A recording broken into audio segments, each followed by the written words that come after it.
Bien, Alain, merci de nous recevoir. Alain, beaucoup dans cette salle te connaissent, mais peut-être pas tous. Est-ce que tu peux rapidement te présenter? Oui, alors je suis on va dire un ancien redoute, hein, un très ancien même, puisque je suis rentré dans le groupe en 1974. Hein.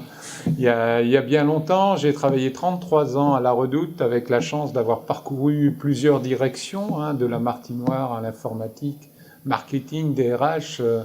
Donc un long parcours émaillé de faits sympas. Et au rang de ces faits sympas, il y a la Solidarité qu'on avait créée au début des années 2000, dans la foulée d'actions qu'on avait entrepris dans le quartier.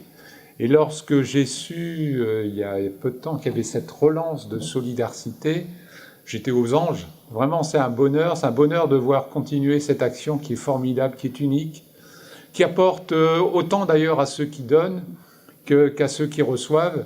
C'est une aventure vraiment très très content. Et alors, je regrette d'autant plus de ne pas être parmi vous aujourd'hui. Je suis à Paris, retenu par un conseil d'administration important. J'ai pas pu me libérer, mais je suis de tout cœur avec vous et je penserai très fort à vous demain.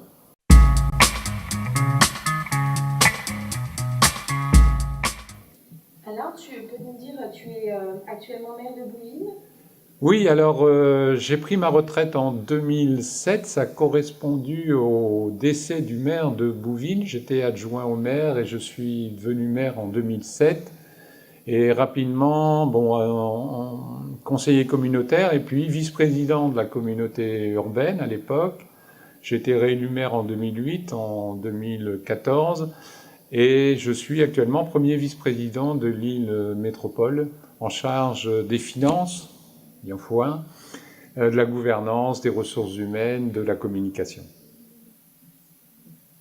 Alors, cette action d'élu a prolongé pour moi cet engagement que j'avais au sein de l'entreprise, puisque on part pas du même bord, mais on cherche le même port. Un élu est soucieux du bien-être et des bonnes conditions de vie de ses concitoyens. Je dis toujours, un maire, c'est avant tout une assistante sociale. C'est flagrant quand on reçoit les personnes. Généralement, c'est pour des sujets qui ont trait à la solidarité, qui ont trait aux aides qu'on peut développer.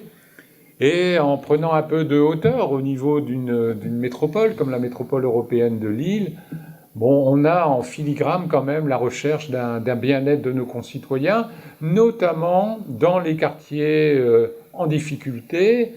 Et on récupère au niveau de la métropole la compétence politique de la ville, dont beaucoup de quartiers à Roubaix sont dépendants.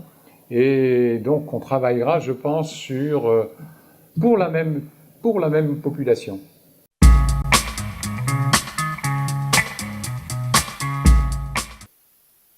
Quel regard portes-tu sur l'ouverture dont on a voulu faire preuve en associant collaborateurs, élus, membres de CCAS dans le même conseil d'administration? Je répondrai par la devise d'un pays voisin, hein, l'union fait la force. Je pense que si on veut vraiment être performant, et Dieu sait s'il faut l'être parce que le besoin est énorme, il faut qu'on puisse travailler en parfaite synergie, tous mobiliser. Je pense que ça va donner un élan qui nous fera faire de bonnes choses et de grandes choses.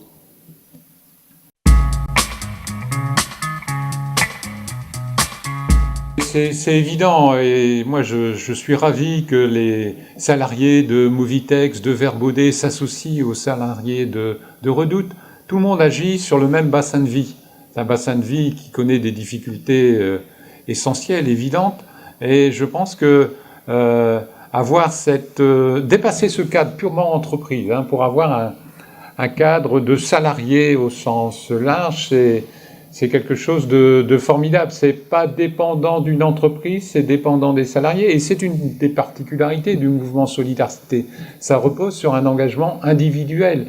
Encore une fois, je disais tout à l'heure, c'est unique ça. Voilà, il n'y a pas de contrainte, il n'y a pas d'obligation. On fait pas ça parce que l'entreprise s'engage dans ça. On fait ça parce qu'on a envie de le faire. Et on a les entreprises, hein, les 3 entreprises, Verbaudet, Movitex, La Redoute ont un rôle de et Cyrillus ont un rôle de facilitateur. Je pense que là, on a une articulation qui est exceptionnelle et qui doit s'avérer très efficace.